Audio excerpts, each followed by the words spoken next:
Welcome to Lola and the Poets, a podcast on the magical real.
Welcome, dear people, to the second episode of Lola and the Poets podcast, coming to you from the flatlands of Novi Sad, Serbia, and also Gili Island near Bali. Hundreds of thousands of people are going to listen to him over the radio. And unless he says something that's sensational, it's just no good.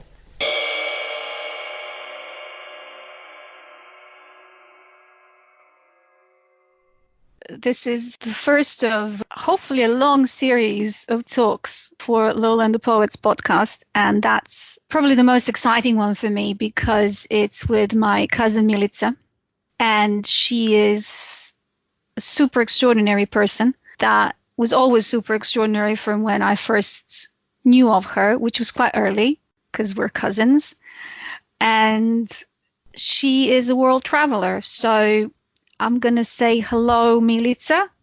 Hey. Hello, Mila, my love. So you tell us where you are now, because I thought you were in Bali, but apparently you're not. No, yesterday, actually, I arrived from Bali to Lombok and today to Gili. It's a beautiful little island in a group of 3. And it's just so amazing with the chill vibes. It was before just a fisherman village, before tourism developed here. But still it's very lovely and not so busy. And beautiful snorkeling spots and sunset spots. And just you can walk all the island in 2 hours. And also get lost in the small streets. Still find the authentic life. People live there, do their normal things. And it's amazing. Bali is also beautiful, but this one is a way more authentic. What is the difference if you go from a kind of maybe a bigger tourist spot, or definitely a bigger tourist spot that Bali is, into such a tiny place? Well, it's here is less people because territory is smaller, and also here doesn't exist the traffic. People still use how you called it, like cars, wooden cars with the donkeys and the horses, like carts, like yeah, exactly. And a few motorbikes, but it's not really busy. You cannot feel the traffic noise or to be like stuck in a traffic jam. It's really, really relaxing. And less like party places, although like these 3 Gilis, this one is famous for, and not famous, but more popular for couples and honeymoon and things like that, romantic one. Then next one that is in the middle, Gilimeno, is most wild, the best for snorkeling with the turtles and seeing some underwater sculptures and things like that. And then Gili is the biggest one, and there's like wild party place. I'm not sure will I go there. Could happen. But you were there before, because we talked more, and you said this is the second time you come. No, I never been in Gilis. But Bali you have, yeah? Yep, Bali is.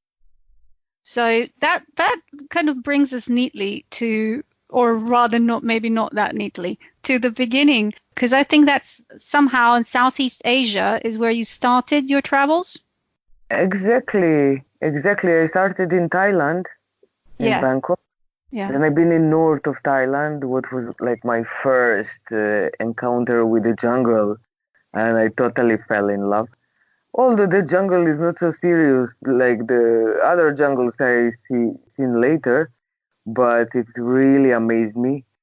And yeah, in that year I've been just like Thailand and Cambodia, and then Malaysia, Indonesia, So Borneo. that Yes, was what year? What year was that? 2013. Yeah. Yeah. So you've been traveling for 6 years. So there's a lot of cover.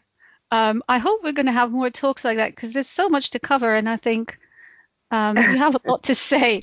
I want to start off with the way you started off, and the way I know that you started off because we talked during the years quite a lot, and I know that 2013 was a big year for you in many ways. Maybe just do a little bit of a rewind and maybe kind of let us know how this whole idea of traveling the world started for you and how you came to the decision to do it. Well, idea started when I was a kid, really Yeah, little. yeah. I wanted to see the world and to travel, to explore. But then it was impossible in many ways. Like first, we are from Serbia. Things been fucked up totally. So blocked with a war, embargo, poor, no visas, and also no information about way of this kind of alternative traveling. To say budget one. That you don't need the millions, what is in mentality of our people always when you are going to some faraway destination, like you need to be crazy rich to do all that. What is bullshit, Yeah. actually. I think that's still that mentality is still there. I think It, people still think no matter that they now have more options to go around the world, I think there is a lot of mentality of being, oh, that's going to take too much money and yeah, that's not possible. I think that's still yeah, here. yeah, not just in Serbia, in so many countries. Europeans know, but Yeah, the I just want to do a little bit of a like a little bit of a sidebar note that there's noises in the background, but that's yeah, it's because Iman, the yes, priest from the yes, mosque. maybe stop and come back. Okay, better Yeah, to we'll do get that, and then house. Yeah, just to be respectful too, and then I we'll I come will back let in you a sec. know when he All finishes. right, bye. So yeah, so okay, so we're back. We're talking about the time that you wanted to travel the world, which is very early when you were very small, or rather when you knew of yourself enough to want to travel. How old were you when you kind of got that idea? Do you remember? Remember, actually, that came from my mom. You know, she Okay. was crazy about traveling and quite an adventurous woman. And we used to play, like I would put a small backpack on my back and sitting in a kitchen while she's cooking. And then we open Atlas and she goes like, where are we gonna travel now? And then we choose a country and imagine like we go there and see things. And I was since then totally excited. I couldn't wait when that will happen. But I waited fucking all my life. Portion of your life, right? I guess Important. I didn't know that. So you had a game that you played with your mom. It was fun for both of us. She Yeah. enjoyed it. She traveled quite a bit for her generation and possibilities, and she passed it on me, and through genes for sure. And then Yeah. first journey that happened when I was like 14, that they sent me alone to England. That for me was the best thing ever happened in my life. I Yeah, was where did you go? crying to England. No, but where in England? It's a big country. London and Bradford in the north, Mm-hmm. Yorkshire, to visit our relatives that they still live there. And I was so excited. I spent a month there and just hang around with my cousin that was like 19 years old. So together we explored the northern cities. Later we came to London, happened to visit our aunt that was like 24 in the time and Right. stayed just in the house with a bunch of people, slept on the floor in the sleeping bags, or even visited some parties. He managed to sneak me in some pubs. And yeah, that was like the really most exciting thing. I cried on airport going back to Serbia, and I decided I gonna travel. But then happened war, started the separation of Yugoslavia, war in Bosnia. So it was impossible, but I never forgot that I wished that. And when I left finally to Bangkok with one-way ticket, I thought Yeah. I will stay just a couple of months around to see can I survive on a budget? Can I travel like people do? And I got so addicted that I actually stayed 2.5 years around the world. I Yeah, didn't go back. but it started because I don't want to miss that bit where you are educated. And I know and I know that you are, because that's a very important part of Yeah. what you studied, yeah? So can you just tell us what you studied in Serbia and then what you went to study in Belgium and in Portugal, and how that connects with your travels? Because it does in some way, doesn't it? Yeah, first degree is in paleontology, like the large mammals from last ice age that I finished in Serbia. So I worked a bit on some projects like more like a freelance for an institute for nature protection. And then in one point I wanted to do more with that education to give me more possibilities for a job. So I decided to find some course abroad, but eventually I found in marine biology, although our country doesn't have a sea. But anyway, was too much eager to finish that one. Like that was 2 years course, master course, Erasmus Mundus exchange, like in Belgium, Spain, and Portugal. They do it in another countries as well, Oh but yeah, I I've been forgot in, Spain. You were in Spain too. Yeah, yeah. Yes, yeah, right. Yeah. the longest in Belgium, 1 year, then third semester in Spain, and final thesis I did in Portugal. So yeah, that open my mind about travel as well, because Europeans are more relaxed. They travel since they are little. It's not a big deal going to another country, even for a weekend or to spend some time. I mean, our parents lived like that as well. Yeah, that's true. We were much more relaxed. We still have that feeling of how it is to be relaxed, and then it was gone. So it's almost like a travel trauma that we have, Yeah, you know. exactly. Yeah. I remember stories that people used to go to Trieste just for shopping, Yeah, like yeah. easy. Yeah, I remember I did it. You finish your degree, your master's degree in marine biology, and then there was some plans to do something in Thailand, wasn't there? Actually, it wasn't planned. It happened that I had opportunity to gain a PhD scholarship to continue studies in University of Hat Yai in southern Thailand.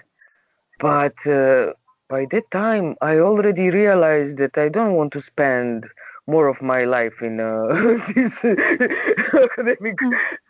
life. So I just decided to say thank you to all of them and to continue my journey.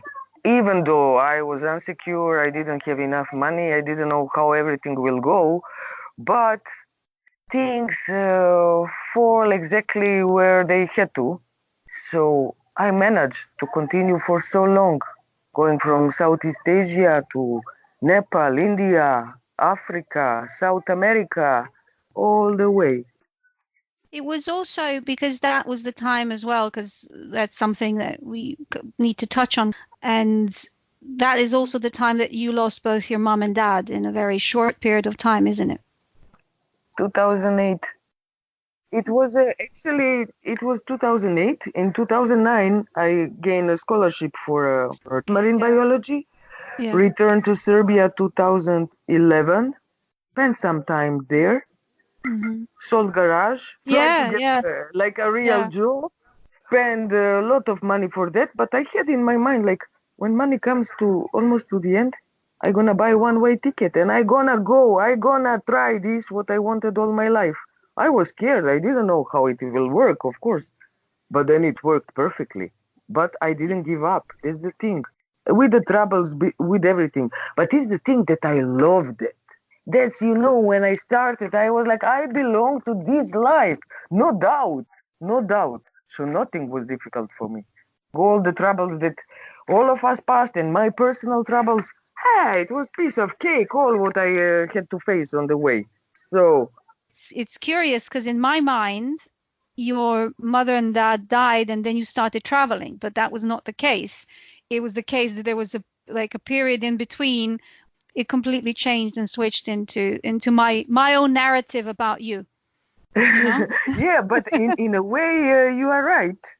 Yeah, we talked about how you went to Thailand, and that's how it all started. And I remember that because I remember that photograph of you in Hmm. these pants, silk pants in front of a temple. Do you remember that Hmm. photo? Yes, Yeah. Arun, what? Can you tell us just a little bit how it started? What was the first trip like? When I arrived to Bangkok, Yeah. I just felt like fish in the water. You know, it was incredibly easy. I understood everything. The mentality of people, how things function so easily. Everything was really smooth. And I was amazed with the amount of food everywhere, as I'm not a cook and really don't like to spend time in the kitchen. So I was like, oh my God, I arrived to heaven. Really, I adapted in a second. Well, I had a bit troubles with communication when I had to travel further, so I got lost few times, but still not a big deal. The thing is that I wasn't scared at all. Like just totally naturally, I felt there. That was most amazing thing because I was scared. My friends as well. They would tell me, "Oh, I feel like sick. I gonna vomit of excitement that you gonna travel." I tried to push that feeling down, but still I had a sort of fear that was gone the moment I arrived there, because things are simple. I mean, people live everywhere and Yeah, enjoy and similar also patterns. when you're traveling, things Yeah. seem to open up by themselves. If you don't have a structure that waits you, like a hotel and, tourists, this and that, and so on, you actually have the freedom to move along as things open up. Is that your feeling when you travel? Because that's my feeling when I travel. Exactly. And depends in which kind of mood you are. If you are open and if you don't have big expectations, actually, any expectations, then you are just ready for whatever. You are a simple observer and you take the situation how it is. You manage in your own for your own good. Yeah, and things are opening up. It's a really special magic. All travelers can tell you that, and you know it as well. I know it, in a limited kind of way because I did a few travels where I was free enough to move along for a few months, but not what you did and how you do it. Never, of course, not even close.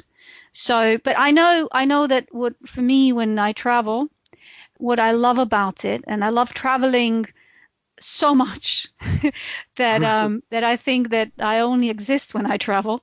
That's a feeling that I always had. Like, Yeah, yeah, exactly. That's why it's I it. don't stop. I will Yeah, disappear.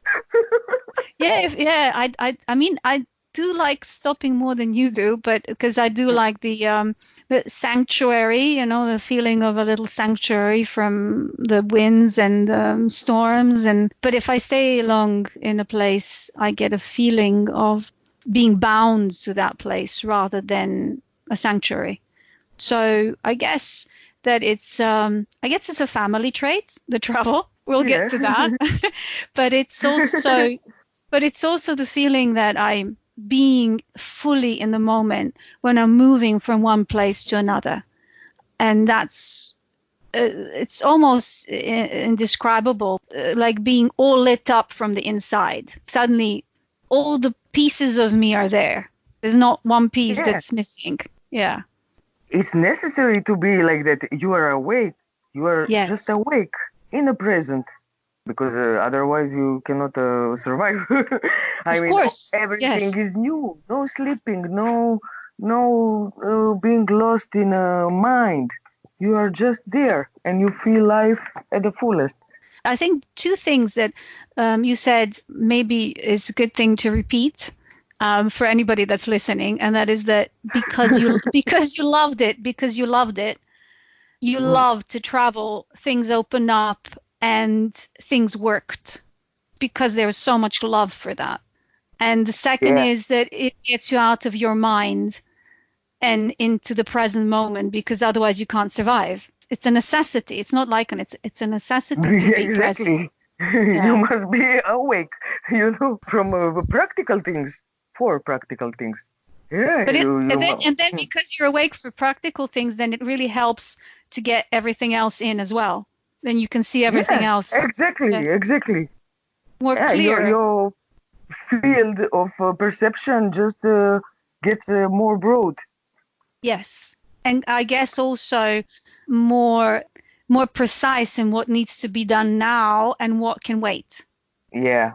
And also you learn patience, you don't chase, you just wait, like a cat, or animal. Opportunity, you don't chase, because with chasing you can do nothing. Universe is doing his thing as it's doing, and we are there just to follow that way and wave, to surf it, You cannot go against a big wave or to surf when sea is calm.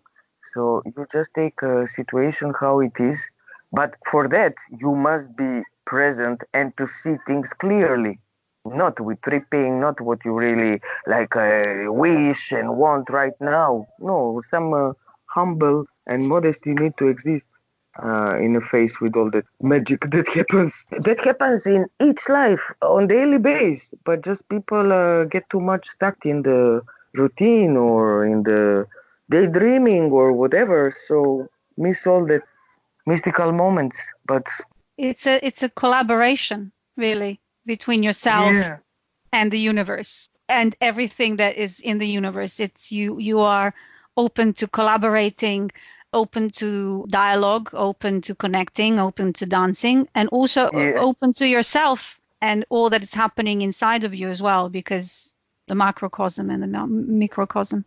I think that it's a really good training to just wander. At the moment I'm in Serbia and I'm kind of here for too long. I didn't plan to stay here for this long.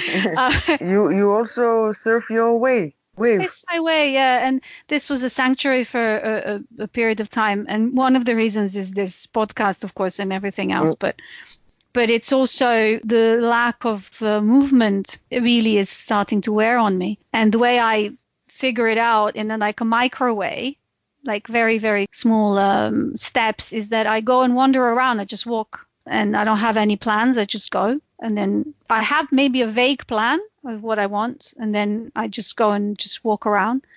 And always, if I have time for that, and I have more time now than I had for a very long time. Then you get so many things from whatever it is that you see. I come across some people and objects, graffiti, and it's almost like a conversation with the journey. It's a conversation. It's a constant conversation with whatever's going on outside. Yeah? Exactly. Yeah. So we're going to go back now. You went to Thailand. You went to Bangkok. That was your first stop. And then where did you go after?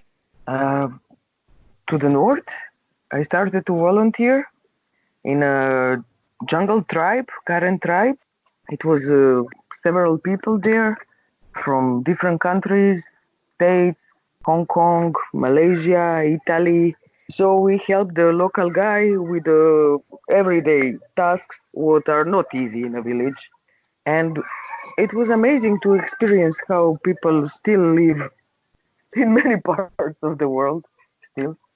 Do you think it has to do now, because you traveled a lot, it has to do with poverty, but also with tradition? What do you think? It's just poverty. Yeah? Yeah? Yeah, because they live minimalistically because they have to. They don't have time for other things. There to just to wash dishes or to make lunch, it will take you a huge amount of time. There is no running water, there is no electricity, there are no roads. For all simple actions that in a developed society you need a couple of minutes or maximum 1 hour, there you're gonna spend hours for simple work. So that people are in a way also happy because they are not obsessed with boring mind that don't know what to do with itself. They're always busy. There's so many work to do, from planting, from picking up fruits or veggies, taking care of animals, of kids, cooking for huge families, going around together or whatever. Just like takes all the lifetime. Yeah. I think that's also very much like our ancestors, maybe not like grandmothers and grandfathers, but great-great-grandmothers. It's not that far away in history from where we No, come not from. at all. Not at all. Maybe still in Serbia, Montenegro, Bosnia exist villages like that. Yeah, I I'm think for so. sure. Yeah. Yeah. Yeah. So you went to the north of Thailand, and then after Yep. that? And then I went down south for a full moon party. How was that like? that I was dreaming, so many years on raves in a Belgrade, like not just me, all of us, like how it would be to be in a full moon party in Thailand. And well, it wasn't what I expected, and probably in so many years that became too commercial and things changed. But still, it was good fun, I can say.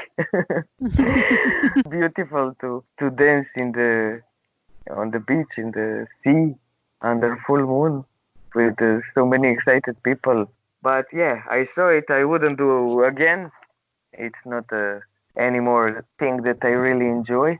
But yeah, that I wanted to see. And then I just roam around in islands, enjoying the beaches and chilling. And then I ended up in uni. No, I went to Cambodia. Yeah, I remember For the Cambodia trip. That's where you had a situation. Is that situation, where? I was stolen. Yes, you were burgled. Well, not burgled, but houses are burgled. Money was stolen. You got Yeah, not in the pickpocketed. house. Yeah.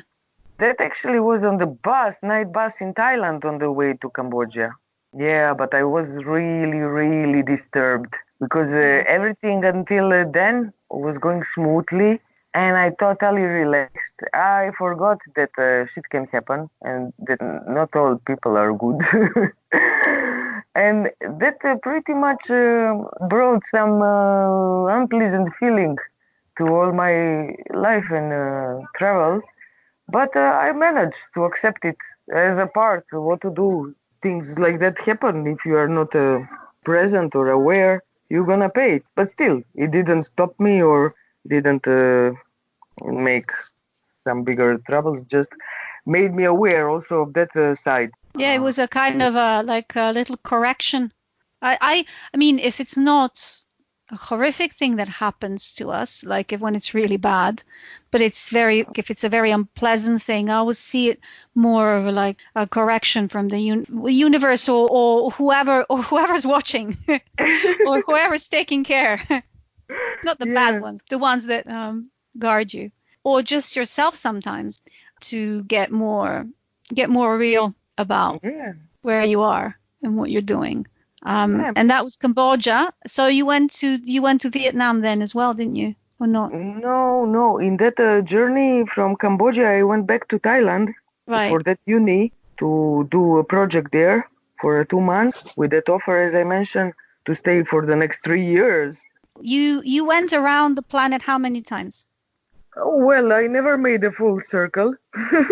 But yeah, let's say from Southeast Asia to South America, then back to Europe, then from Europe to Asia, but by flying, but then by land, back to Europe, cross Atlantic, back to South America, back to Europe, back to Asia by land. So it was a zigzag. I think when you're flying, you're also traveling, although you Yeah. don't see it as traveling as much, right? Because No, because when you fly, you pass in a couple of hours something that normally you pass in a couple of months. yeah, If you move by land, especially yeah, like hitchhiking, that sometimes you are faster even than public transport. yeah, I Depends. can imagine that, especially in some places. So when you started off, that was Southeast Asia. It was Yeah. Thailand and Cambodia, and then where did you go? Then after I left uni, I went to Kuala Lumpur just for a couple of days as I wanted to see Borneo jungle. So I went to Borneo or Kalimantan, how they call it in Indonesia, to Sabah region. Malaysian part of Borneo is divided in Sarawak and Sabah, and that is really beautiful part of planet. Apart from jungle, there is amazing snorkeling and diving spot. That was first time that I really, really thought I died that I'm in paradise, seeing all incredible underwater creatures on the full moon again. And then went to see orangutans and proboscis monkeys and big bats that have like a wingspan, something like meter and a half, almost 2 meters. And then I volunteer in a jungle camp for a few weeks, and I had to leave Indonesia as visa for us was just for 1 month. So yeah, in that time I volunteer a lot.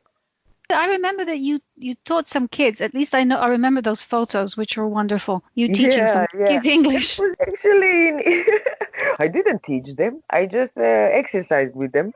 Like Yeah. the point was that they have a lot of passive knowledge, and they are afraid of foreigners.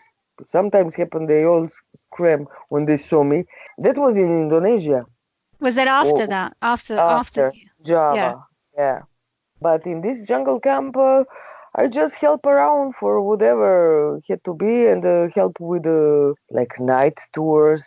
You would take people, to see animals that are active during night, or that you can see like fluorescent mushrooms that no way that you can find during the day, of course. And that was exciting on taking them to the waterfall or around and just helping making a lunch for them. Sometimes they join me, they want to cook, I let them.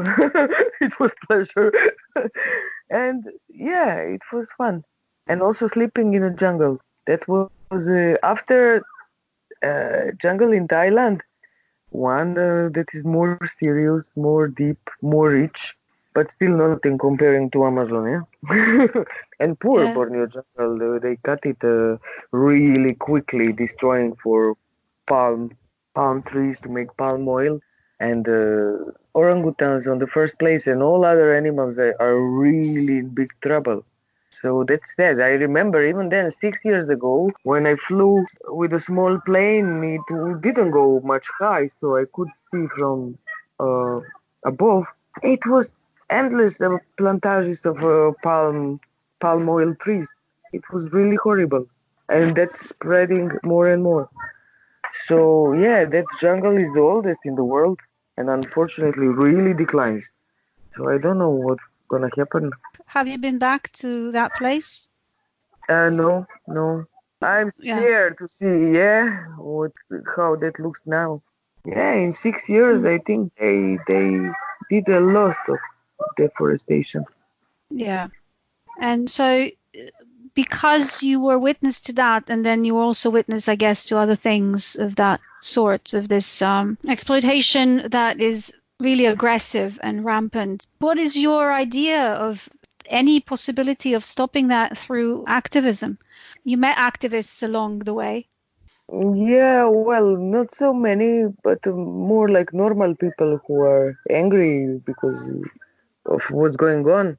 I mean, me myself, I tried not to use the products that contain palm oil. You know, it's like that looks like a small action, but actually, if we all try to just boycott all that, you know, but it's a big money in the game because that palm oil became the cheapest all over the world.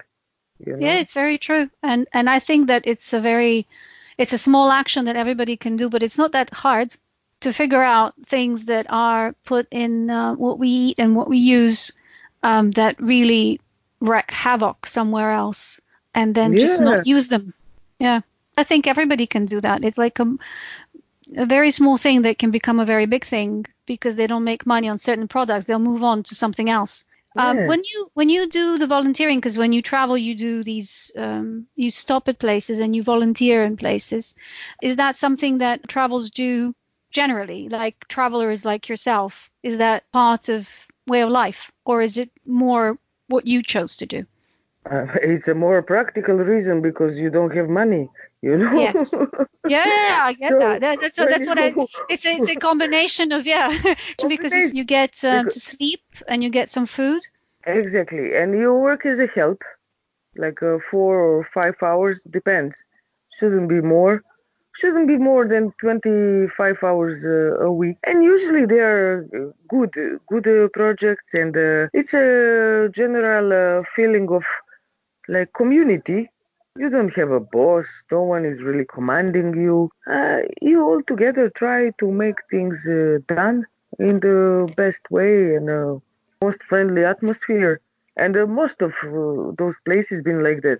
I've been in few that didn't work like that, and I left it immediately. But other are quite well. Thing is that it's like they always say they would do something good for community, or you know, to have some higher purpose, all that. But usually it's a more just helping a private business, to be honest. Very few I found, but still, even if they help a bit, like for example that where I was like a English teacher, yeah, Yeah. they also gave classes to orphans, or you know, had schools for the kids that cannot afford to learn English privately, but they had their private schools where And they worked. what is the people that volunteer? Are they mostly travelers, or are there people that live in the community and then volunteer? Who are the volunteers usually? Usually travelers, and not always budget travelers. And me also, I'm not going just for that reason exclusively. It's also that you spend some time more in the country and get involved in their real life, daily life, and just to understand how things are functioning from inside.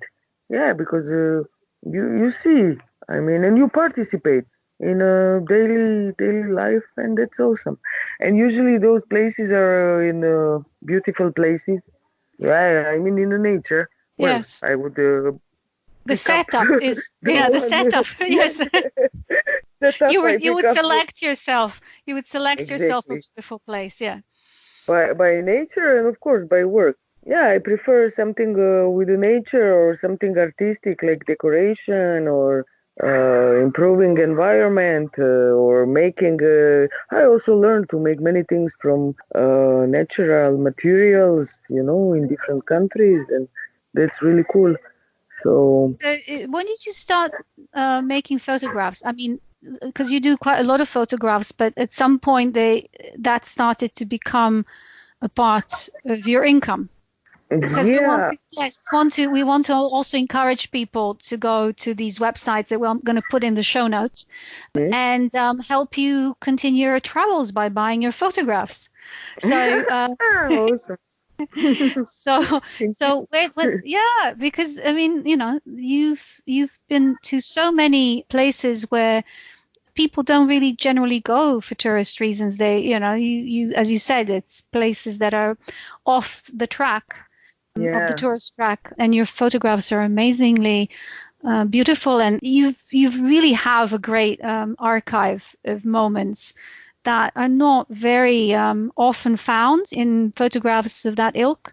Just very almost exclusive and secretive, and at the same time very human moments that are so exclusive because they're places that people don't usually visit when they go to their very short holidays or adventures or pilgrimages or whatever the reasons that people travel, because you have a different perspective because you're always traveling. Yeah. So when did you start doing the photographs? Did you start straight away or did you develop it over time? Yeah, I started straight away as I liked it, as I think most of people do. But really like to do it more serious and to start to earn something that 3 years ago. You did a lot of videos as well, and I was encouraging you to start uploading and having your own YouTube channel. So maybe I can do like a kind of a little pre-promotion, and then once it starts, Upcoming channel. upcoming. Oh my god! I have to work now. Yeah, that's exactly why I did this. Seriously. My motivation shows completely. But I think that what I've seen of what you do is just so extraordinary and very exclusive to certain, like little moments that are not that accessible in any sort of way to people, and they should be seen across the globe. So as soon as you establish your YouTube channel, I will also put that in the show notes, the link. Doesn't have to be straight away, but we can always add it later and people can come and see if it was added. So back to your travels. This was something that it's really important as well, because man, you continue traveling, and and this is a beautiful way for people to support it. Go buy photos, and also go see the YouTube channel once it's on, and online. And then also in the show notes as well, we'll see if you have a GoFundMe or something similar to that, and if it's still not on, we can always add it. Like, you are actually really rare. There's a lot of people traveling, but I don't know many exactly like you that are so unbelievably, you treat it really like a sacred journey. You're very dedicated to your journey, and you're very dedicated to your life on this journey, and you treat it in such a respectful way wherever you go. And I know this because I can vouch for that. I can be a witness that you do that in such a extremely precise and loving way, but also, so you should be supported by the universe as you are, and also by people. And so we're back to Java, where you went after. What would be like, not in I guess not in some kind of touristy way, but in like a feeling way of moving around Southeast Asia? What was your impression of how people live in different places, and how people organize their life in different places? What was your preference, maybe even? Well, for me, that type of life was quite shocking in beginning, until I didn't get used. Because as I mentioned in the tribe, tribe is extreme, but in most places you don't have things that we are used in Europe. Starting from running water, like, you take shower with the bucket system, so-called. From the big bucket, you are taking water with a small bucket, and that's how you wash yourself. Or, I don't know, transportation that is horrible, that it will never leave a bus until it gets full. Like, you can wait 2 hours, 3 hours, 5 hours, and then roads are horrible, and there are old buses. Is this you're talking about the whole of Southeast Asia, or just particular places that are all of it? All is like that. Well, places that are more like organized would be like KL, Singapore. Bangkok is also mad with traffic, but there exists subway at least, and maybe a bit better. But the rest of the countries are just like that. It's really difficult. I mean, difficult. Even hitchhiking, it's almost impossible, because there are so many different vehicles on the roads and just not so many cars. And in a rural places is easier, but in touristic, no. Everyone wants to take a money for a lift. So yeah, yeah. Well, I was amazed with simplicity of living and how people take everything with they accept things. They are not like constantly super happy, but never too sad. It's just like they just accept circumstances, uh, totally understanding that cannot be all the time everything good or neither everything bad, but that patience that they have in a way. Yeah, I remember when you came. That was not this time, but last time when you came to Europe, it was such a shock on how everybody wants things done immediately and how people are actually very rude in European countries. I mean, compared to countries that have so much less. And I remember that very clearly. I wanted to ask you about hitchhiking because, like, it's part of your story as well, very much part of your story. Hitchhiking. Yeah, for some people, it can come as shocking that this is a normal way of transport for you. How do you? Yeah, it's for me. It's not because I've done it. I can relate to it, not to the to the extent that you did it, and also I would be quite terrified, and I can relate to it. But I wanted to ask you, what is your main? And this is more like, I guess, an advice for people. What is your main way of assessing a situation in terms of safety, of how you decide whether you're going to take a ride or not take a ride from someone? Well, until now, I really developed the sense, and I'm profiler. It's not a showing off, but I'm totally confident. No, you can't show off. You really can, because my God. I really believe that you must be a profiler of, that it probably can be somebody that can be of assistance to the authorities for profiling. For sure. Yeah. In 3 seconds, I know is that a man dangerous or not, or a few people or a woman. Okay, usually we consider a woman as a safe one, but you never know, huh? No, absolutely. It happened one case, funny case in Argentina, where a grandma was poisoning truck drivers, drugging them. Yeah, well. Yeah, okay. Put them in a sleep and to rob them. Grandma, she was like something almost 17 years old. She was hitchhiker. She was a hitchhiker grandma that in Argentina. That basically was a thief. Thief, yes. And in Argentina it's very common. People drink mate, and of course from the same bowl. So that's really normal thing to share from the same straw. Really normal. Everywhere happens all the time. And of course, she would offer them a mate, and they would innocently accept and get robbed.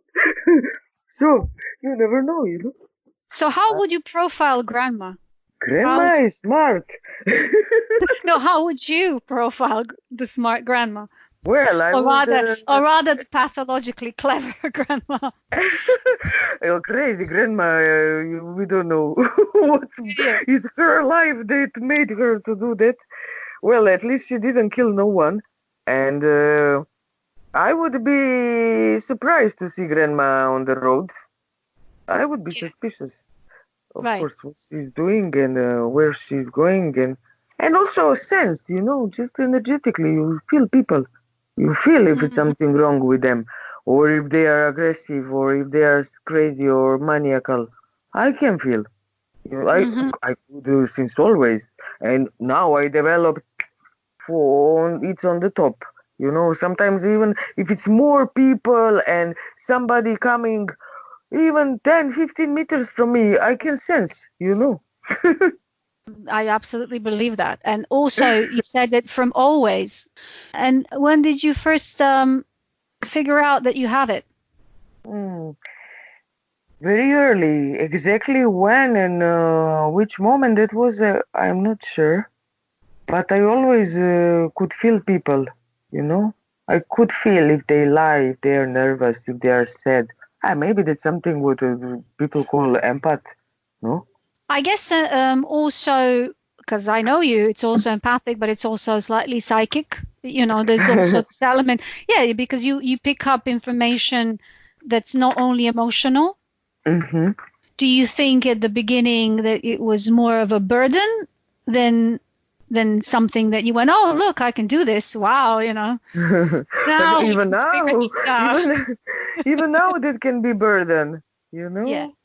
I cannot spend too much time with the people. I can, but then I need a lot of time to be alone in the nature, to recharge and to wash away all those impressions. And I really take from people, especially pain. Maybe it's something to do with the healer or whatever, but I'm glad if I help them. But then I need to heal myself in in solitude.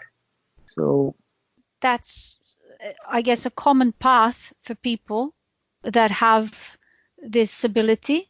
I think everybody has the ability to a certain point, but some people are extremely talented. Like, you would be talented for music or yeah, and it's a talent. It's like something gift. that a gift that everybody has, but somebody has it really, really well developed or extremely well developed. So it can also help others, the way that any other gift should be shared. I know for myself as well that it's just too much information. Although sometimes this information can save your life, can save Yeah. somebody else's life, or not that maybe extreme, but it can help out people in certain situations. It comes in, it's very precise. You know exactly what you're doing, and then suddenly when the situation goes, you go like, how did I know that? But you know that you know. And then you become like everybody else, and you really, really, really need to rest and remove yourself from a situation and from all that information that is constant. It's like a constant flow of information that comes your way. And sometimes it's like often it's actually too much. too much. Yeah. Like, do you, I can see sometimes you're traveling in a way, not being in a certain place for too long. It's almost like moving from one hub of information to another hub of information, like, from one setup of rules to another setup of rules, so it doesn't get too stuck on you, if you know what I mean. It's like, No, it's I just understand them too quickly, and I get Yes. bored. Oh, right. Okay. So it's not, it's, I mean, I have to say this is probably my projection, because I like moving from, one hub, just because it's just too much of one same, like, okay, so I Same. don't That's want it. this stick Yeah. on me, so I So need you to see. move to another place. Yeah. Yeah. Yeah, you're just like how you say, break the pattern, and it's not fun anymore. Oh, yeah. That's the element. So for you, I guess it's also would be probably, if I chose that, it's also be repetitive, so it becomes boring. Yeah. Yeah.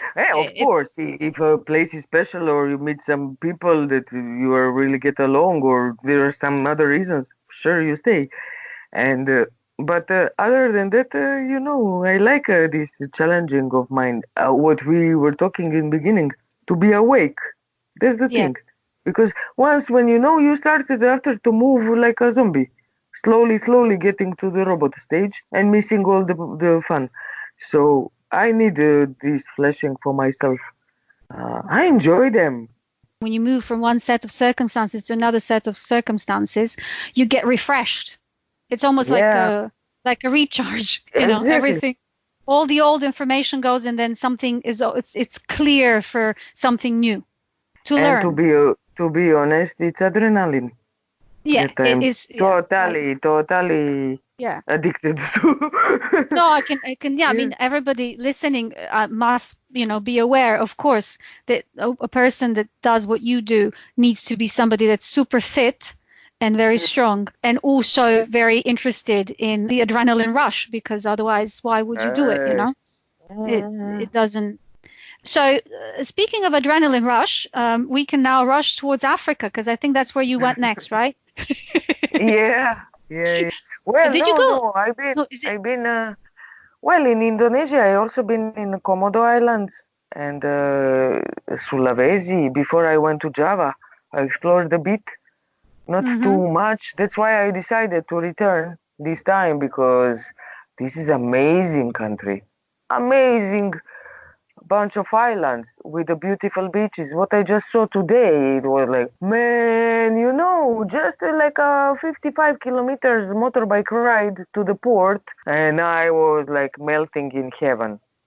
And those are like average ones. So this I, land, I, I have to share something that you showed me when we were Skyping the other day, and that is that you say, "Oh, there's flowers everywhere, flowers fall from the trees, flowers fall on the floor," and then yes, you showed me the porch where you were sitting, and there was just all these flowers, and then you put this flower uh, in your hair, and then it's like, oh yeah, all the women put the flowers in their hair. It's just a pity that they're on the floor, and I just thought that, oh my God, that's just like it's yeah, it makes your day. beautiful.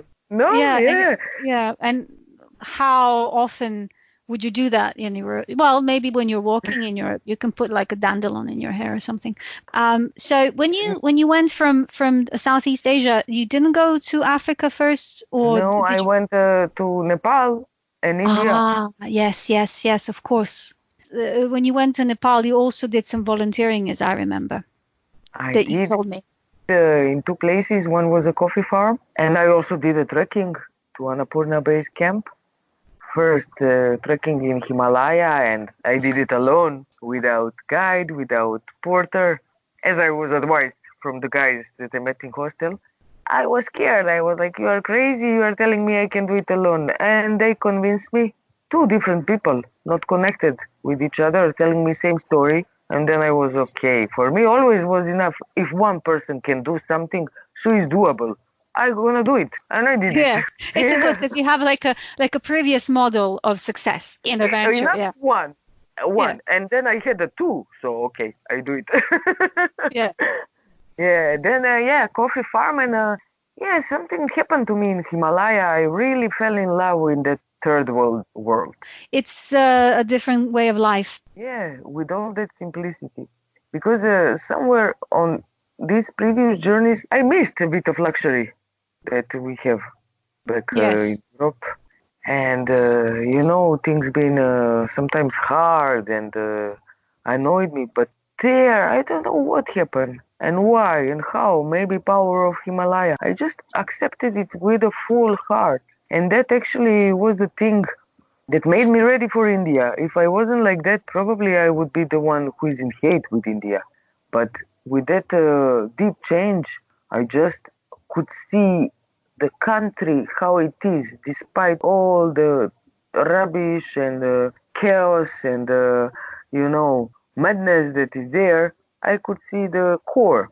So that happened in Himalaya, in Nepal, and then India was just wonderful, just like opened my heart totally. Yeah, I remember that you said the greatest heart communication That's that how you I had. feel it. Yeah. And because you were back just a month ago, you had the same feeling. I remember Same. you said, oh, I was afraid is it going to be the same? Because you went to all the way to Varanasi.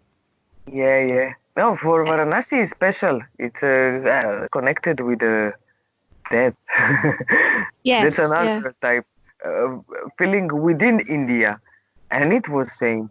I mean, city changed in 6 years, but the thing that is there, it's there since 3,500 years, and it's still there. And Indian people as well. Things change, but not the spirit. Spirit is there. I mean, here in Indonesia, all East people care about each other. That's what I really love. And we are like that, as we are on the border. between two worlds of Europe and Asia, Yeah, if we I have. can say. Yeah, I was thinking about that. There's being now in the Balkans for a longer period of time after, being in the UK and living that kind of life. And what I remember from before and what I encounter now is we have a certain kind of it's almost like two different spirits. One is extremely giving and sharing and caring for the other, and the other one is unbelievably Cruel.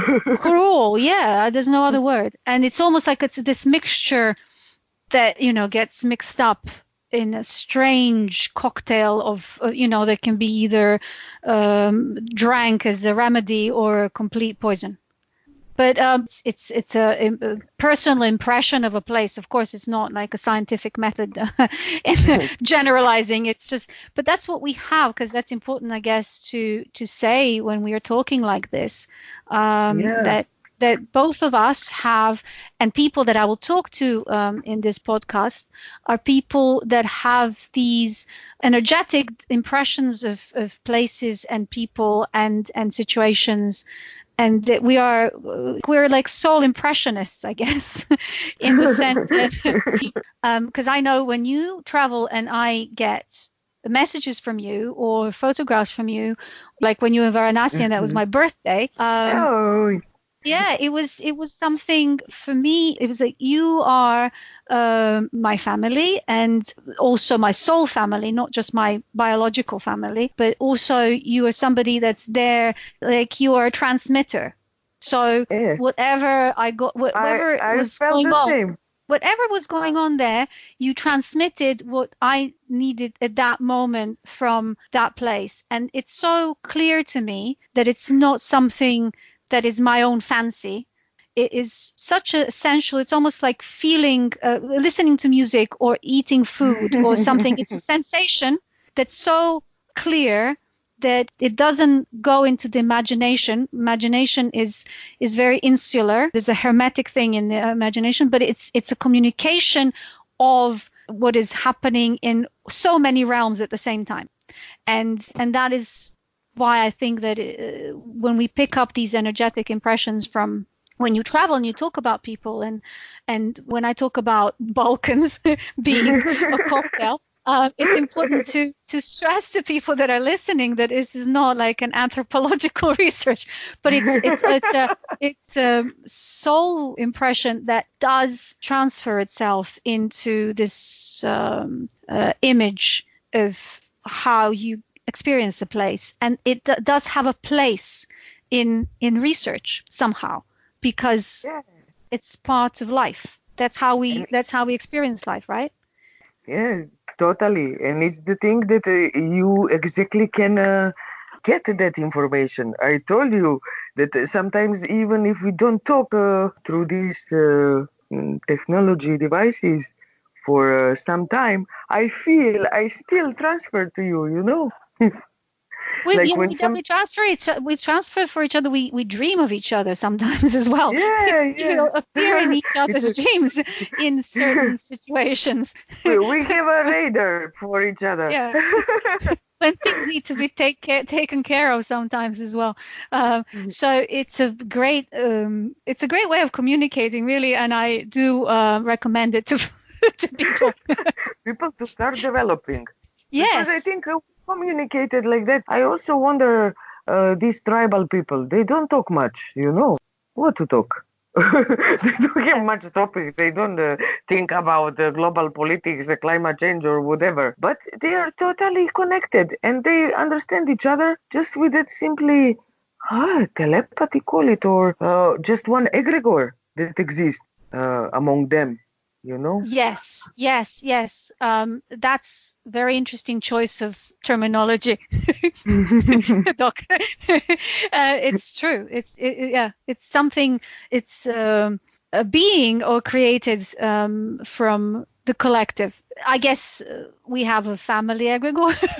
Not sure. For sure. Not sure if it's not sure if it's a really sweet one, but you know, it exists. Well, But then we also have for like the toughest. yeah, we also have like the you know, the channels between us very loud and clear, and it's very helpful for me, and I know for you as well, because you told me. But it's helpful to know that there's somebody out there that is having your back when things are turbulent in the spiritual sense. And when I say spiritual, it really is the life of the spirit, the, you know, the way that things ebb and flow. Sometimes you feel very exposed to the weather, the spiritual weather, which is also something that we can talk about, because I made the podcast so we can talk about it. um, so yeah, sometimes I at least I feel that I am more in a sanctuary mode when I don't feel, you know, the rain and the storms and everything. I know that I'm secluded, but sometimes I feel myself left alone in the fields with all the thunders and the rain. Yeah. Then it's a very good thing that there's somebody going like, you know, maybe just go 5 meters this way and you'll find yourself shelter. Yeah, true. That care is number one important. Yeah. You need to care for your soul, I think, first and foremost in this life, and then body. um, but then, so back to geography. So India, and then after Then India, Africa. finally Africa. Yeah. Africa, I yeah. jumped across. I think you should say how you started your trip in Africa. You know, rather than me leading you. Yeah, Because well, you went to Zanzibar first, I remember, or no, at the first was beginning or something. Nairobi. Right. Okay. Nairobi, that was the cheapest flight from India to Nairobi. And I was really scared because one of my close friends had a horrible experience in Kenya. She was robbed, raped, and almost killed there, left in dust. And she even went with the tourist agency. Only she took a flight herself. And when she took a taxi to the airport, the guy just turned to the bush and did all that to her. So I was terrified of Kenya and very, very alerted. What on the end of the day wasn't so bad, of course, but also I found very nice people there. Only thing in Africa is after dark, you don't go alone. I You don't. remember you I remember you telling me about your trip there, and I always remember that it's a different life at night and during the day. Yeah, even local people would tell me if I happen to be after sunset in a local transport, like, what you are doing here? Go, hurry, you know. And that's scary. Well, I had some night parties, but only when I met people, local people. Hmm. Because usually I met local people. I lived on a budget in Africa 6 years ago again. I don't know. I think now changed a bit. Really wasn't place for backpackers, and I was wondering. I didn't know that. I Yeah. was wondering why I'm not meeting nobody.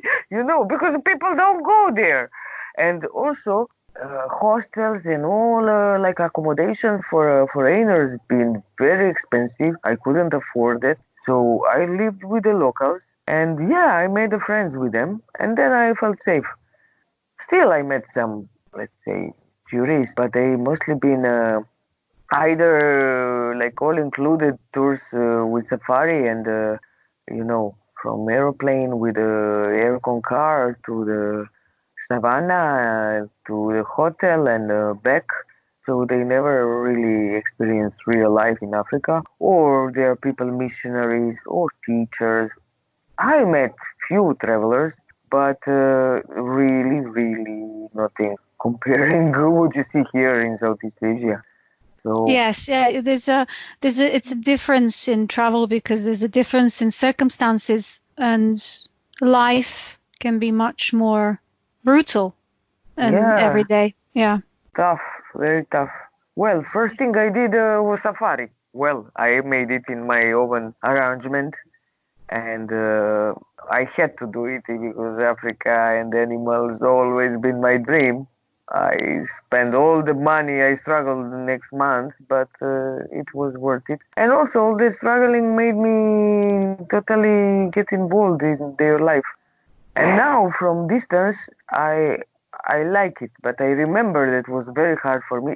Actually, the hardest part was that I couldn't give them nothing. You know, in their Mm-hmm. minds, a white person is rich, and white person is also Hindi.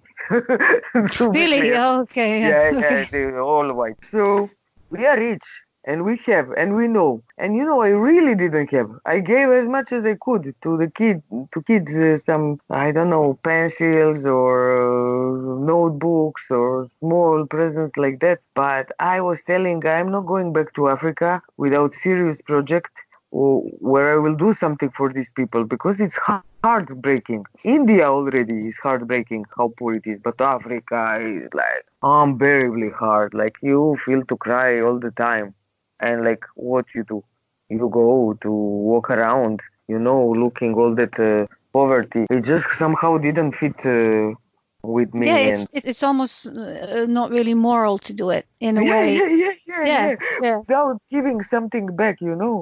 Whatever. Yeah. I also volunteered there. Again, English with the orphans. And, well, it wasn't easy even volunteering because they wanted money for that. Like you have to pay.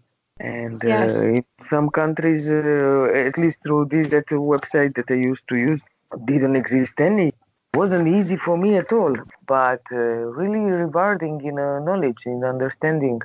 I mean, Africa, I feel it like totally still to say developed countries are robbing it still now constantly, raping it, just taking all the goods. And those Africans also, they're not united. There is in every place, and we know it as well because there's the same thing Yeah. in the Balkans. There's always enough people from the location that are willing to collaborate with exploitation of the place. Yeah, yeah, Always enough people that are willing to do that for it to be very difficult to stop. Yeah. yeah, that's that. But also, what I saw there, people are happy again Yeah. because life is simple, and they have their happiness and love from connection among each other. What is totally and the first thing for humans. I mean, all this Western world got depressed just because people disconnected. Once when you have and it's yours and you need to protect your imaginary property or whatever materialistic, you became disconnected from another people. You don't need them anymore. But then you are fucked up because you don't have any relations. And You spend your energy protecting your own yeah, property, your own land, your own whatever it is money, that you yes, status. You use most of your opportunity to gain rather than to share. yeah, and to gain what they are gaining. I mean, Yeah, just it's a sense of security that is never real because it can yeah, always be taken down. of course. And so for that, in that way, Africa is a lovely place. It teaches you the basics. And again, like in Asia, like in India, people care to each other. I remember I showed to Mm. one guy in Zanzibar, that one was, video about that social experiment. They put a person on the floor, on the street, somewhere maybe, I don't know, somewhere in West Europe, and like he was sick or whatever. People just were passing by. No one pay attention. He was shocked. He couldn't believe that this in Africa would never happen. Somebody to lay like sick or in trouble and people just to pass by. Impossible. He Yeah. couldn't believe. But even if you think about how things have changed in ex-Yugoslavia, Serbia, remember now, and if it was the 80s and somebody was on the street lying down, we no chance because somebody would go like, "Are you okay? What's happening?" But Yeah, yeah, now, I don't think so. I think somebody would stop, but it would take some time for somebody to stop. Yeah, probably. Yes, capitalism. Yeah. And like, time is money. Everyone is rushing. Time is Yeah, life. and it's almost like, It's oh, life. it's their fault because they put themselves in this Ridiculous. stage. I mean, it's like the worst kind of thinking, but let's say that it is that kind of thinking in the bottom of Yeah. that kind of thinking. Or somebody else will take care of it. It's not my business. Yeah. I don't Yeah. have time. I don't want to get involved. I don't want to troubles. Like a fear. That's a fear. Yeah, also fear that they will drag you down somehow. When you approach them, they will take your hand and pull you down into the pit. Yeah, or just fear to give yourself to Yeah, someone else. Like you will lose because you don't something, know if you will you'll get something in die. return. Yeah, It's not a exactly. transaction. Yeah, Yeah, nothing free anymore. yeah. Yeah, Be- exactly. Like it's not It's my the business. Yeah, because it's everything. If everything is a transaction, then if you're giving something and you're not sure what you're getting, you will not get into that because, of course, you're not sure that you'll be getting something because it's a constant transaction. Everything is Yeah, transaction. Yeah. yeah, And this yeah. is something that is we take almost now as regular, or not to use the word normal, but like, of course that's how it is, but it's Mm. not how it is. It No, is that's what we very made it to dangerous. be. Yeah. That And what's that kills the spirit and the happiness. yes. Yeah. That's the main enemy. Isolation and fear from other people. Yeah, because nothing can happen without somebody else or something else. Yeah. It's a constant exchange. Um, Yeah, and we are all uh, connected. That's yeah, and in a very real way, not even like, yeah, not in a kind of hippie trippy way, but in like a real way. We are really, really all connected all the yeah, time. And you went to Zanzibar after that, and then what happened? yeah. Zanzibar was wonderful, but well, in Kenya I spent 2 months. I was 1 month in Lamu Island. That's Uh-huh. amazing island. It's very close to Somalian border, and also no traffic there. Only donkeys. No streets. Only in all the town, but some like cobble streets. Wonderful place. Mixture of African and Arabic culture. And people live really old style. Well, after when I've been in Egypt, I recognize that. But for me, that was something so new, so special. Slow time. I mean, all Africa is slow. Asia is slow, but Africa is slow. That you gonna slow down or you gonna go mad. There's no other options. And yeah, after Lamu, I went to Tanzania. First to the slopes of Kilimanjaro.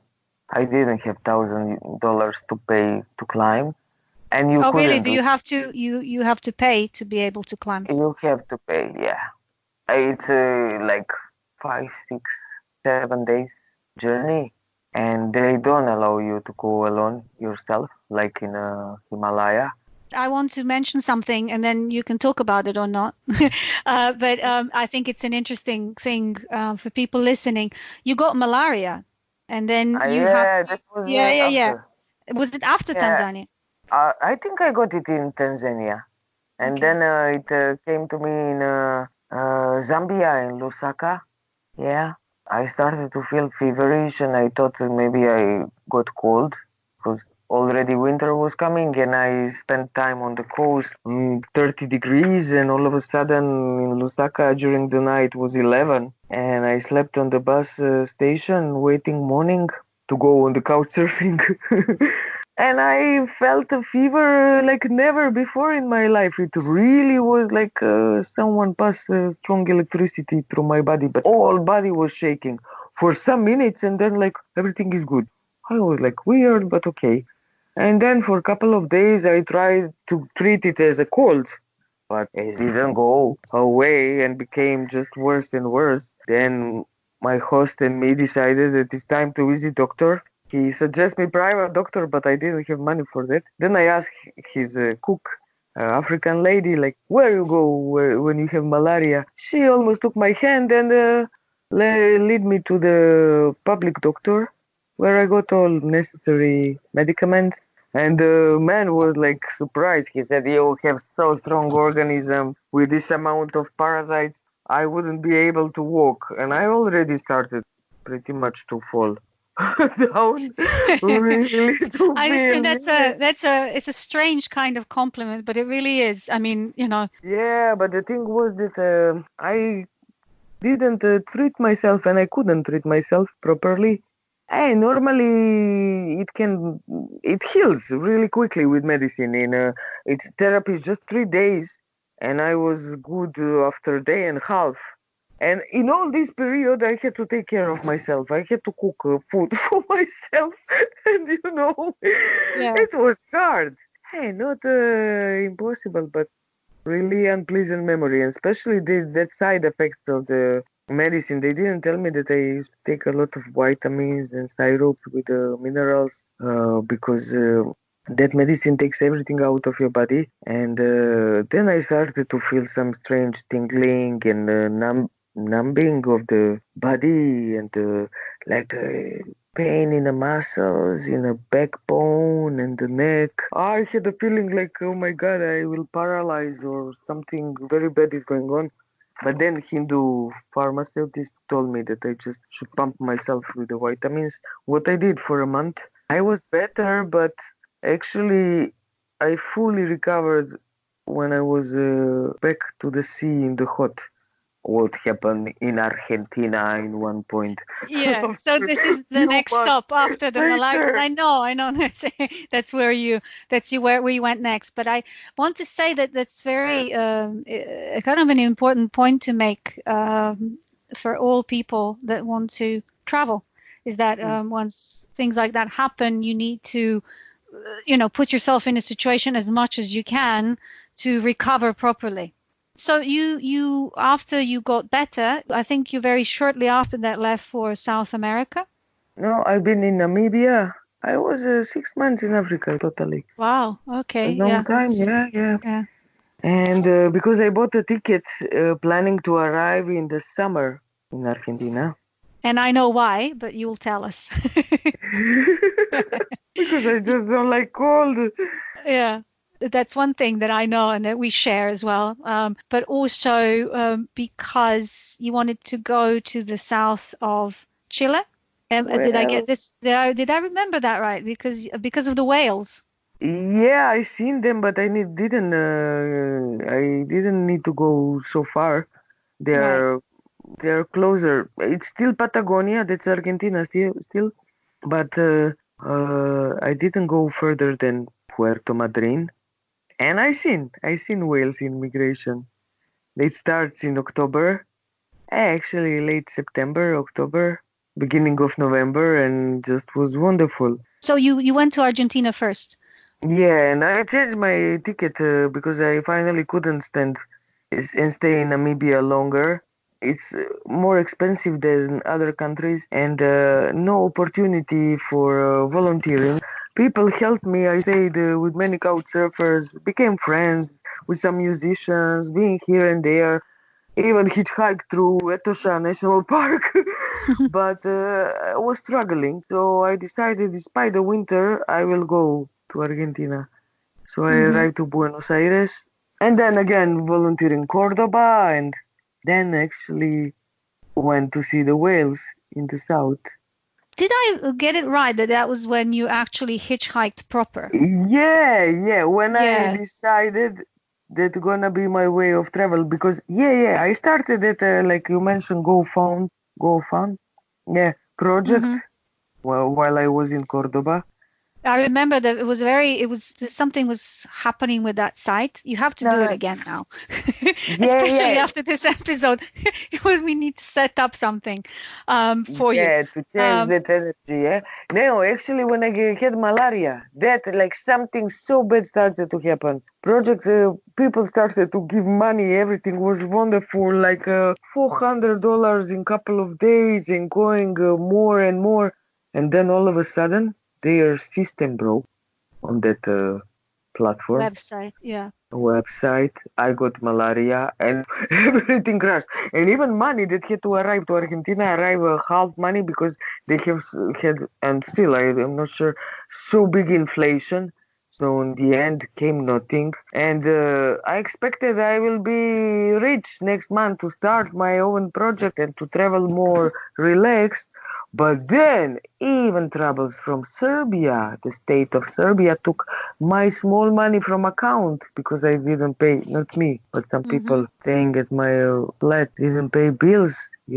So all of a So sudden I got it was broke. everything at the same time hit at the same Yeah. time. We were talking about that. It's sometimes you need to be very quiet when things go well. Because it's true, it's so true. Because things start going really well, and after long effort that you put in. So this is not something that you just, it's not beginner's luck. It's not like, oh, I just started and I have luck, like in gambling. But Yeah. no, it's literally you put so much time and effort into building something, and your travel, became very not so structured and planned, not that, but like it had a purpose. And then you started the Fund Me campaign. I can't remember what that website was, what that platform was, the name. I don't know if, Travolta. yeah. And then and people started supporting that, and then suddenly everything crashed. And then, Yeah. as you said, everything started crashing left, right, and center everywhere. Everywhere there was a fault line or a weakness of some sort, it went down. And I think it's probably a combination of astrological weather. Also, it has to do with maybe kind of keeping quiet about things until things start moving, because it's almost like you are at the same time, once you start developing things, you're also attracting obstacles at the same time somehow. Probably. Yeah, or it wasn't a moment for that. Maybe I had to learn to hitchhike, what made me to travel in Perhaps, yeah, it could totally. be. Yeah, yeah. But so you traveled, you did your first hitchhiking experience, which was South America. Your impressions of South America, how did they differ from Africa or Southeast Asia for that matter? In some way, they are similar because they care for each other. Right. So they are not still that cruel. A bit less, maybe. It depends on the country. But yeah, it's more developed than Africa. Africa is the worst if we talk about It's development. the Yeah, most difficult for life for people. yeah, yeah. It's the most For the difficult. most of people. Yeah. There are some rich people as well in India too, yeah, but it's Yeah. like really small, tiny, invisible percent. And South America, well, it's huge. It's diverse. It's really diverse. And And for yeah, traveling, I guess it's much more open. I mean, considering the fact that that's when you started hitchhiking over. definitely, definitely. Especially in Argentina, those people are like Italians or Spanish people. Very few indigenous remain there, maybe deeper in Patagonia or mixed with Europeans. But Argentina feels like Europe in 80s, you know. Yes. Totally. Like I mean, people it's still more, are it's that more, good, it's like a more relaxed and more more relaxed, more easy. more connected, more friendly, more open, more. They're still like modern, but in But they're not architecture. postmodern. No. They're not fragmented. Um, yeah, I think that when you were telling me about the travels, I had this flashback of Yugoslavia in the 70s. I don't know why, but when It you is or something 80s as well, like ends of 70s of 80s, yeah, that kind of vibe of yeah. yeah. So because we're going towards the end of this episode, and I would like to end it with the Amazon. We went through most of the countries that you went through, but we didn't go through the Amazon and the Caribbean. So we should end with that, because you went through the countries again for your next travel. But I hopefully will have you again talking, because I would really love to, and I think that people can learn what you been through and have fun listening to you and learn so much about, specifics about things and be entertained at the same time. So hopefully I'm here, and then whenever you can or want to, please come back. With pleasure. Thank you. Thank you for inviting me. Oh my God. The whole thing about this podcast started with me having this idea. Okay, so I would like to talk to people. So that's nice. I mean, there's obviously platforms for that, but also talk to people that I know that are so extraordinary and have something to say. And it's almost like you can travel in all these different kinds of worlds, and you know your way around a lot of realms. And so you are the template person. You are the model of all the guests to come. The idea of you having, talking to you was like, that's the model of the people I would like to talk to. Milica is the model. So I'm so grateful to have you in my life, and also grateful to have you. Yeah, me too, to have you since always. Yeah. Together, our phases and our connections, disconnections, meetings again, but connection, real, true connection, always was there. It was always, the thread was always there. It was never really that I felt that if I would think of you, you were always there. Like it wasn't like a radio silence. Like with some people, when you think of them, they're kind of gone from your life, or they don't but you were always very vivid. That never was the case. And I always knew that you are only one person that can understand a lot of my things that I cannot share with no one else, and that's like treasure, priceless, really. Thank you. Even though we would talk just like a few, or that was for me like a remedy. I think that's spiritual way. I think that's probably the most important reason I want to do these recordings, is because I know that there are a lot of people out there and they have so many resources, but I would like to support a certain kind of life and life choice, and it's always good to know that there are people like that out there and living that kind of life in various kind of ways. You don't have to be a person like me or a person like you. You can be a completely different sort of person, but have this way of seeing the world and experiencing the world. And it's sometimes very, very difficult to be like that. And it's good to know that you can just plug in somewhere and go like, oh, okay. So, and on that segue, I'm going to go with you into the Amazon, because I know that that's something for you that was very, very special. How long were you there? Well, totally, like in Amazon jungle, almost 5 months, but the strongest thing was in Peruvian Amazon, in Loreto. Iquitos is the capital, where again I volunteer, but I was like a guide for the jungle tours, actually translator from Spanish to English. And because you learned Spanish along the way. By hitchhiking, you see? That I got broke made me learn Spanish, hitchhike, experience life totally. From many people you could hear that the time when they've been broke on the road was the best, because in that moment you truly relay to the universe, a God, reality, whatever you call it. Then you are totally like, how we say that, devoted. Yes. Yeah. I think that's totally, a good word. Yeah. Modest and humble, and you just trust. You trust in life, and life becomes amazing because you are open and full of love and full of acceptance. Because you cannot be in rage. you are not egoistic anymore, because you depend of the mercy of the universe in a way. Yes. Yeah, I get it completely. I've been in situations where it really truly was the mercy of the universe that got me through. And I think probably everybody has that in their lives, at least once. Yeah, for sure.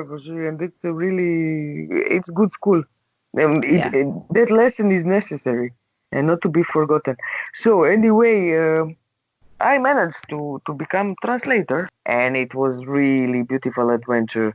2 months taking people to the jungle, camping with them deep in the forest, searching for animals, going to the river trips, fishing piranhas, eating piranhas. I don't know, monkeys, birds, snakes, spiders, tarantulas, jaguar roaring in the night and things like that. And also fun with the tribal people. Just being there with them for me was amazing.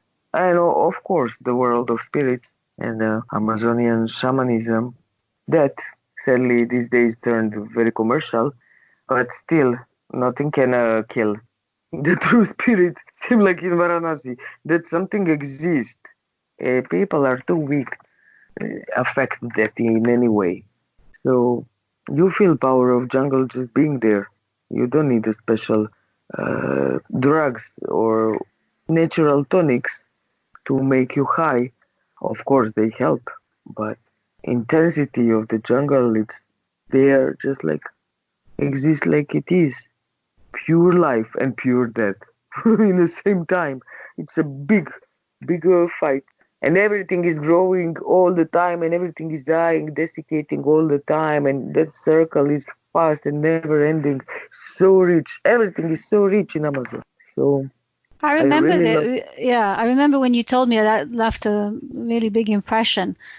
Everything mm, that you told me about the Amazon really left a, it was, but the sentence I remember when you told me is that you can just lie down and be forgotten completely forever. You know, like it's the roots that will cover you and eat you all your yeah, nutrients. that's what you said. Yeah, Yeah, you something can will just grow. decompose. Yeah, and Yeah, nothing decompose is the word. decompose and then just be gone forever. Yeah, It's with the that butter. easy. The veil between the life and the living and the dead, the life and death, and survival and death, and also being a prey and a predator. It's just it was that sentence was like, oh, that's a place where you can vanish in a moment, but that's where you also feel the most alive. Exactly. It's always like that.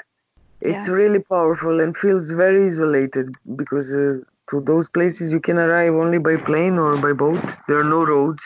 For me, that was in beginning feeling made me feeling of claustrophobia. But after I started to like it, and when I finally left the jungle, I felt like I left a mother wound.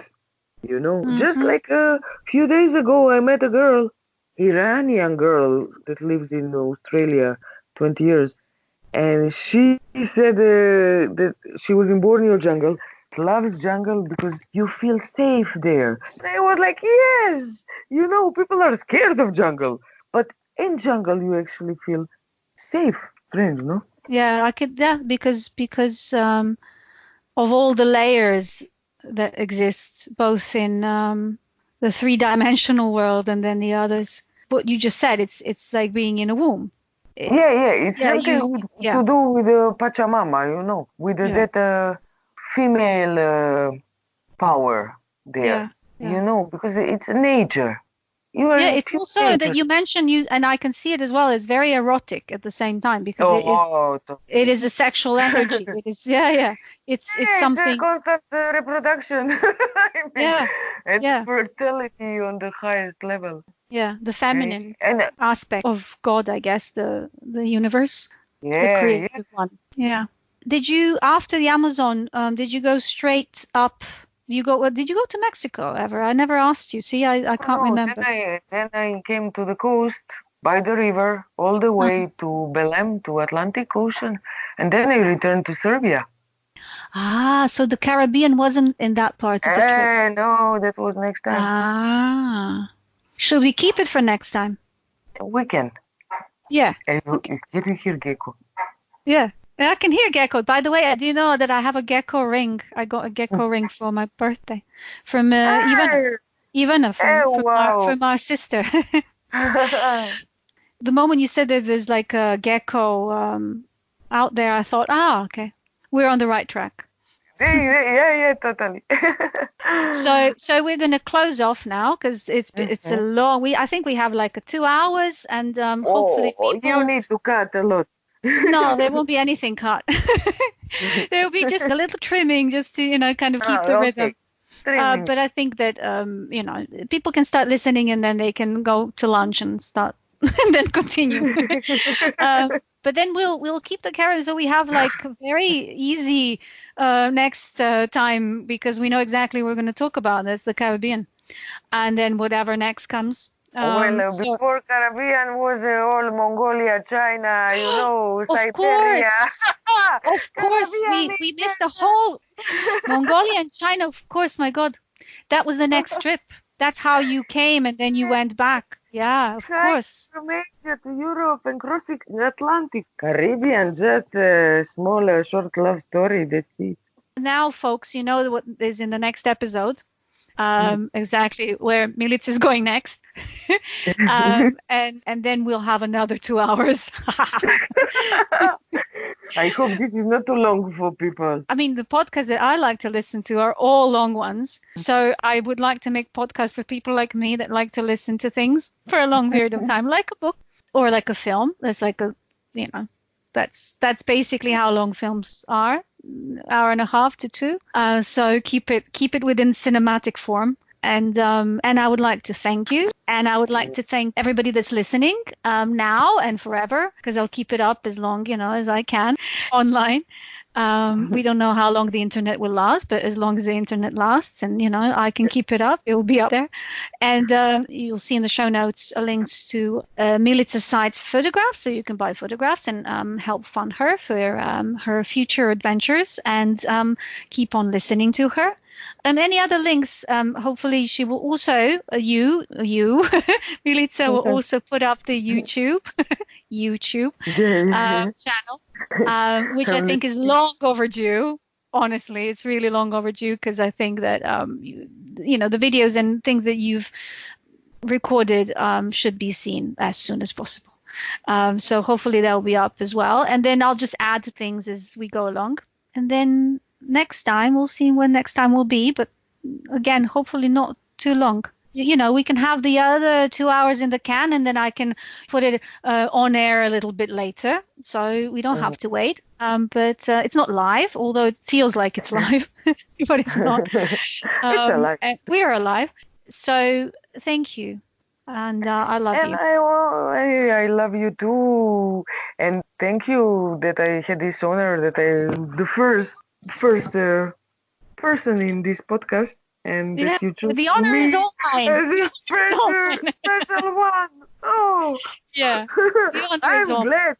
I am very glad if this will come to people that really need to hear, or at least to be entertained, or whatever, or maybe they know us and it will be funny for them. But yeah, it will be like, I guess first it will start as a family affair and friends, then our social media circles, and then hopefully it will actually be just people around the world that like to hear people actually traveling the world and their experiences. And then also be people that would like to hear how it is to travel the world, and at the same time be somebody like you that takes things in, all the spheres of existence, and how to negotiate that, how to navigate, how to utilize it, and how to bring goodness to the world, because that's what you're doing. So safe travels, and I will say bye-bye now. Yeah. See you soon, baby. Thank you. Soon. Thank you. Mwah. I love you. Mwah. Bye. Bye-bye, Mila.